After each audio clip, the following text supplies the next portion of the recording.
You're listening to Historical Perspectives with Mr. Malt. Learn about life by looking at our history.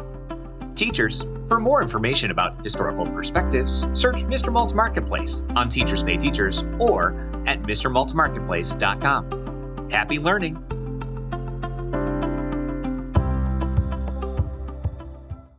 The Mysterious Leprechaun.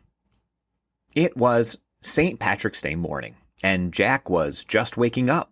The smell of pancakes filled the house. He stretched, yawned, and slowly sat up in bed when something zoomed past his doorway. "Whoa," Jack said, rubbing his eyes. "What was that?" He hurried to the hallway and looked around, but no one was there. Then he noticed something strange on the floor. Tiny footprints leading toward the kitchen. Jack followed the footprints, his heart pounding with excitement. "It must be a leprechaun," he whispered to himself. Leprechauns were small, magical men from Irish stories who wore green clothes and loved gold. Jack had read all about them. When he reached the kitchen, he looked around carefully. His mom was at the stove flipping pancakes. "Good morning, Jack," she said. Jack hesitated, but decided to tell her. "Mom, I think there's a leprechaun in our house." His mom smiled. "A leprechaun? I haven't seen one. Maybe you need to look closer." Jack nodded and crouched low, peeking under the table. Suddenly, he saw a quick flash of green darting behind the couch in the living room. "There it goes," he said, running to the couch. But when Jack got there, all he found was his dog, Max, chewing an old green sock. The sock had been stuffed with a few golden chocolate coins. Jack gasped. The leprechaun must have dropped its treasure. Max wagged his tail, his big brown eyes looking up at Jack. Jack thought. Maybe Max scared the leprechaun. He gently took the sock, setting the coins on the counter, and kept searching.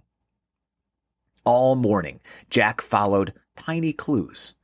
He found glittery dust all over the windowsill, green threads on a chair, and even a tiny, shiny shoe near the front door. Each time he found something, he felt like he was getting closer, but he never saw the leprechaun again. By the afternoon, Jack sat on the floor, tired and a little disappointed. "Maybe it's all in my head," he sighed. Just then, there was a faint giggle behind him. Jack spun around, but all he saw was the breeze moving the curtains near the open window. "That's weird," he said, standing up. Suddenly, Max barked and ran to the backyard. Jack followed, his heart racing. Was the leprechaun outside now?